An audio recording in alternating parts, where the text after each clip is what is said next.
that. Turn off. Hey, fellow Wristopians, stay cool. Yeah, so one more last video. Oris Aquis 4000 Pro. I've got some notes here, so it's kind of a day on the wrist. I think I'm going to call this video Oris Aquis 4000 Pro versus Mont Blanc pencil. Because this actually is a pencil. It's a Mont Blanc pencil. It's not a pen. I wrote the notes with it. Yeah, so kind of two very over-engineered things. Do I need this version of a watch and that version of a pencil? Probably not. Do I like them? Hell yeah. But the difference is the pencil works. Because my Oris Aquis doesn't work. It's got to go back. Look, it's never worked. It's never been. The hands are different. The hour and minute hands are different because I've played around with them. But the second hand has never moved from almost 36 seconds. Yeah, so I've sort of, got it back on today. I thought I'd, just enjoy it a bit, really. The big question is, do I keep it? This one's going back, obviously, because it doesn't work. But do I try and get another one? Or do I just quit? Now, sorry, I didn't make a note of your name, but there's a viewer commenter that mentioned that he had one, and it was... the first one he had was, I think it was gaining 3 minutes every hour, so that went back. That has given me a kind of idea why maybe this one isn't working, which I'll come to in a minute. So I've done some pros and cons. One con I didn't put on there is this bracelet. I do like the clasp. I love the strap rather, not bracelet. I do love strap, but this clasp, I do like it. I like the on the fly adjustment. I love the fact I don't have to cut the rubber. It's a really nice strap and really happy with the clasp. But because they're buttons and they're buttons, you kind of go for those ones. But obviously, I suppose if you wear it more, you might remember it's those ones and not those ones. That's a tiny niggle. But I'm not going to wear it all the time, am I? I'm going to wear it a bit. I'm going to put it away. I'm going to wear something else. And when I get back out again, I might think that I'm going to be pushing on those. So yeah, that's a tiny niggle that I didn't put on the negatives. But so pluses. The materials, grade 5 titanium, I checked. Everything feels, apart from the bezel, I'll come back to that at the end. The quality of rubber, the feel, the look, the size, the thickness is great. Grade 5 titanium, everything feels and works and looks. I love the screws, great. Not too keen on the screws. Oh, that's in the negative zone. I'll come back to that in a minute. Yeah, so the material's great, feels good. Obviously, it's very top heavy, but that's what you accept when you click buy on a watch that has a picture looking like that on the website.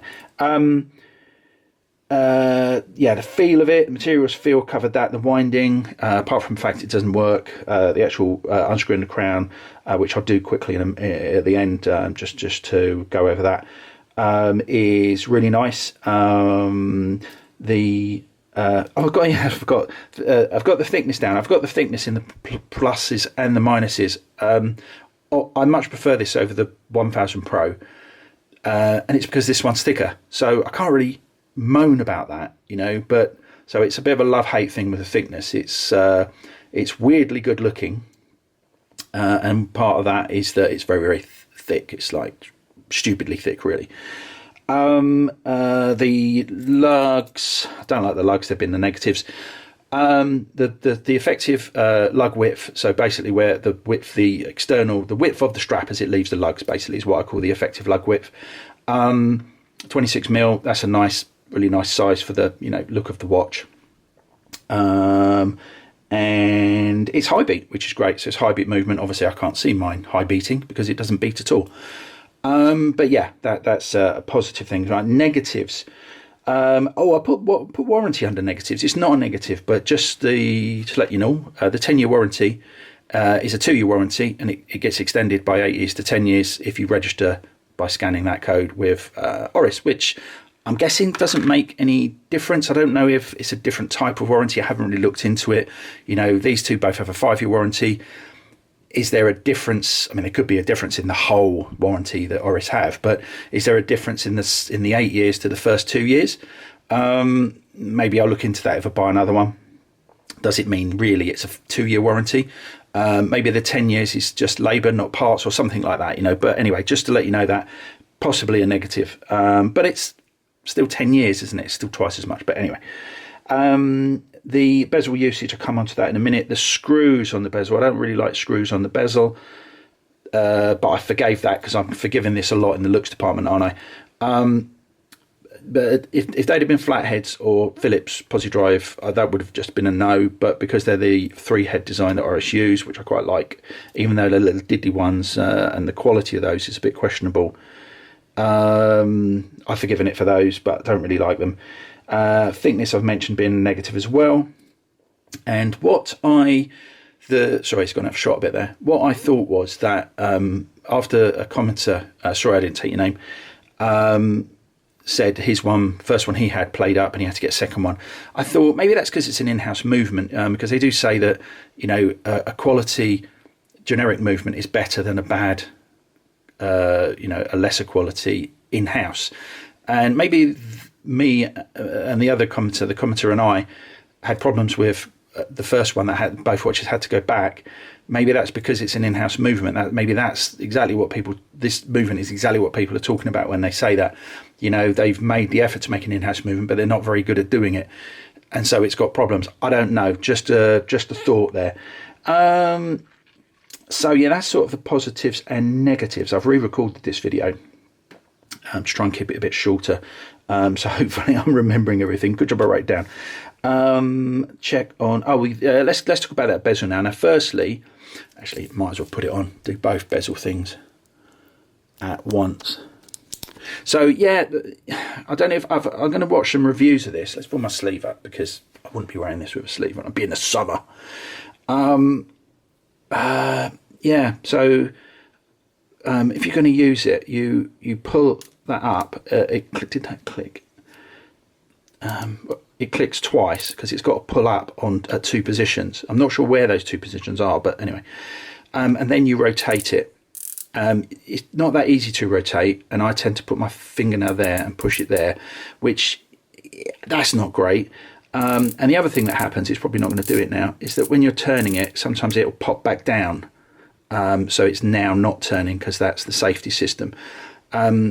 Yeah, so it's not a great bezel to use. I'm wondering if the other reviewers mentioned that, whether they've noticed it or mentioned it, because there's so many reviewers, when they review things, they don't want to say anything negative about it because the company have given them the watch. But I've paid for this with my own money, which I'll be getting back, so I can say what I like about it. Now that rotating, when it's in the down position, so it's not operating, it can be at 3, 6, 9 or 12. I tend to put it at 3 because you can then see the crown guards, but that isn't actually very good for operating the bezel because you haven't, there's nothing there to pull up on. So really you'd have to turn it to say 12 or 6 so that both sides you can fully get a grip on and pull up. Now that clicked once, but it still turned. So that obviously was both clicks at the same time, but it sounded like one. Yeah, it's not the greatest bezel to use. And I did wonder, as it's got a safety system, would it have been better? Could it have been? Well, it could have been. Could it have been a bi-directional bezel, so going both directions? And I'm not going to dive in it, so I don't really care. But it just made me think, because I know Tudor's safety system on a bezel on the P01, that then once it's unlocked, it then allows the bezel to go in either direction, because, you know, the whole point of it going in one direction is you don't like knock it. But if it's got a safety system that you can lock, it wouldn't matter if it had gone in both directions when it was unlocked. But anyway, moot point, just a thought. So that you see, I've done it again. I don't know why they didn't. I would have thought it'd been better. I suppose the clasp would have opened the other way. I don't think that would have been too bad. But yeah, so this crown, quickly, lovely size. It unscrews a lot before it pops out, which I like, and sometimes it pops out, sometimes it doesn't. See, that hasn't popped out. If I turn that, hang on, is that right? That's going back in. Yeah, sometimes it pops out and sometimes it doesn't. But let's unscrew it. There's no real, there you go. My hands are getting a bit sweaty now. There we go, that's popped out. Yeah, the popping out thing's a little bit, but not really a problem, as long as you know you've got to pop it out. I generally do like everything about how it winds and sets, and so I pulled it right out to the time setting, and obviously one in, so let's push it in and out again. And then you've got the forward, then you've got the date. Everything seems to work really well, apart from it doesn't work. So I know what I'll do. I'll set it to.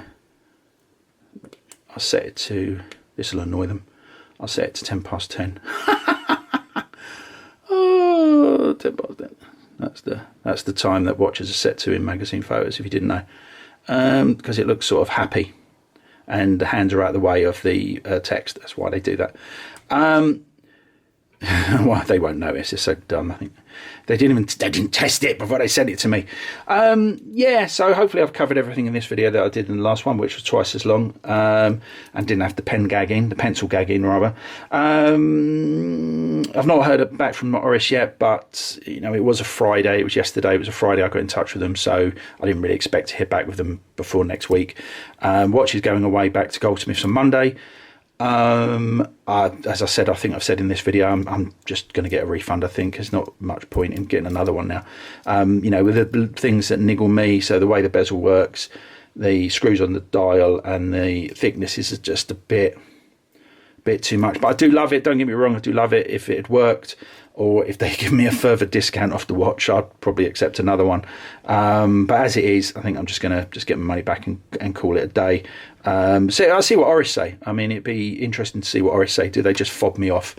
Or are they going to be actually concerned about any of this? Will they want to know, where did I buy it from? You know, Goldsmiths is their AD. They should be concerned that they're sending out a watch that doesn't work. I would assume it didn't work when it left Goldsmiths, because then they didn't check. I think it's hard to believe that it worked when it left them, and then it stopped working within 24 hours of me receiving it. Which is more worrying if that is the case. You know, why would it just suddenly stop working? I don't know, but it's obviously done that. Unless it never worked. Maybe it's never been connected and it hasn't worked and nobody tested it at the factory. I just don't know. But we'll see what Oris say, because that would be interesting to see, you know, how they respond, because I don't mind having problems. It's how companies deal with the problem. So we'll see what Oris say. Now, as to so this was meant to be, you know, my top 3 dive watches, and I thought, great, I've got them now. You know, I've got the top 3. I've done it. I've made that.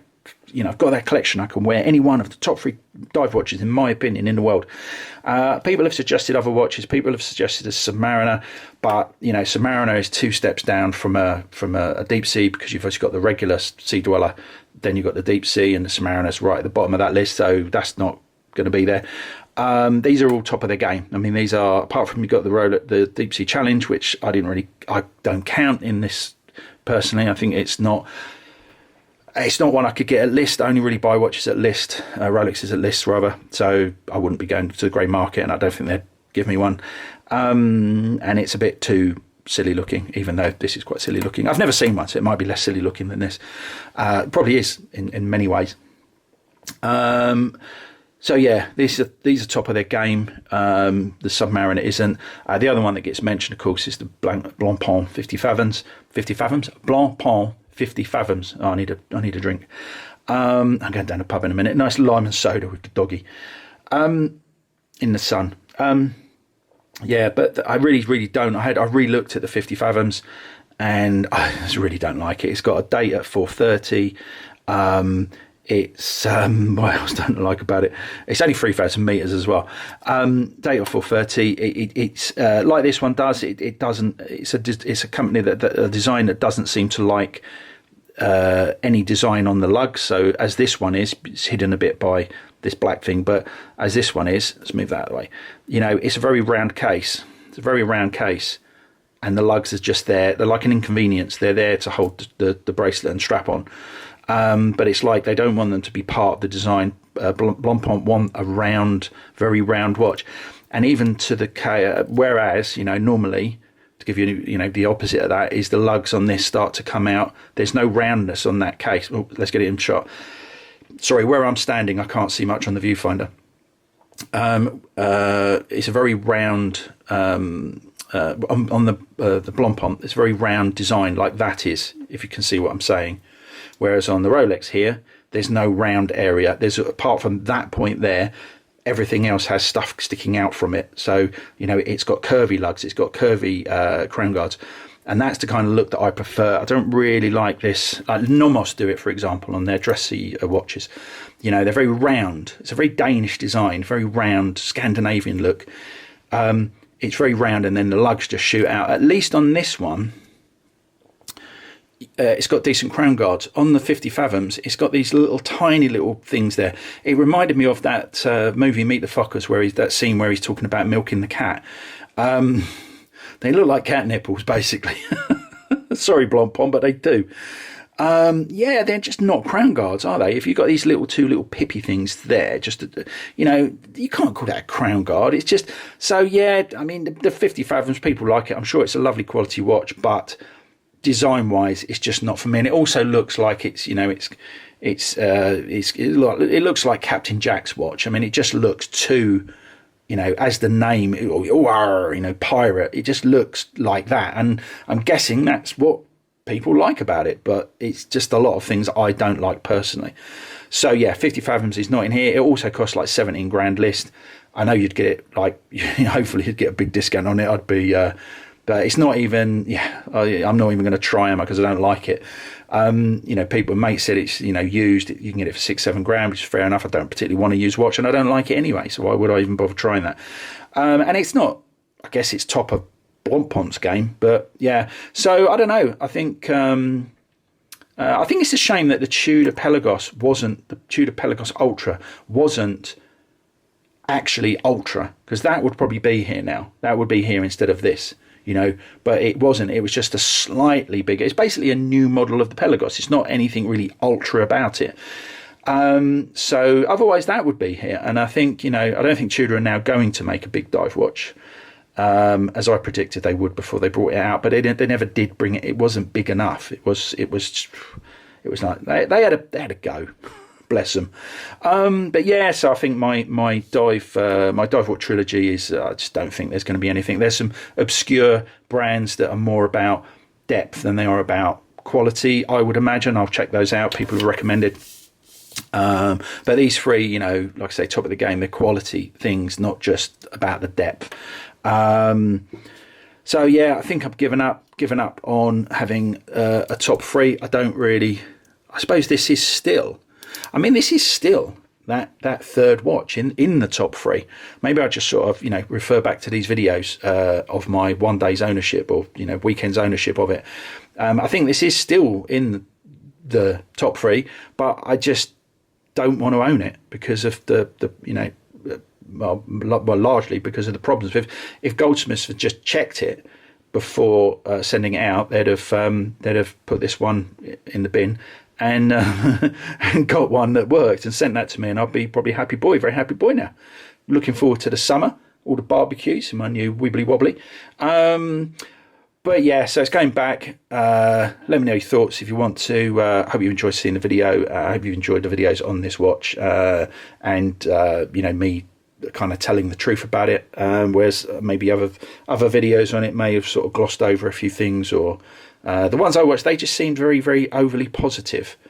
But yeah, I didn't watch them in their entirety, and I just got that feeling they were saying it because Oris gave them the watch. But yeah, that's the truth. But yeah, for now, one non-ticking watch. Live it.